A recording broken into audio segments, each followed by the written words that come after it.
لبیک اللہم لبیک لا شریک لک لبیک ان الحمد والنعمہ لک والملک لا شریک لک لبیک۔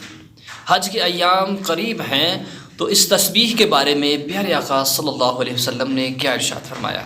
تو دوستان محترم، یہ ضروری نہیں کہ آپ حج کے اوپر جا رہے ہیں یا پھر آپ خانہ کعبہ کا طواف کر رہے ہیں تو اسی وقت آپ لبیک اللہم لبیک کہیں۔ حضور اکرم صلی اللہ علیہ وسلم کی حدیث پاک ہے کہ آپ جہاں بھی ہو وہاں یہ الفاظ کہتے رہو لبیک اللہم لبیک، اے مولا میں آج تیرے در میں اس کا جو معنی بنتا ہے کہ اللہ جب جب تیرا حکم ہے میں تیری بارگاہ میں حاضر ہوں۔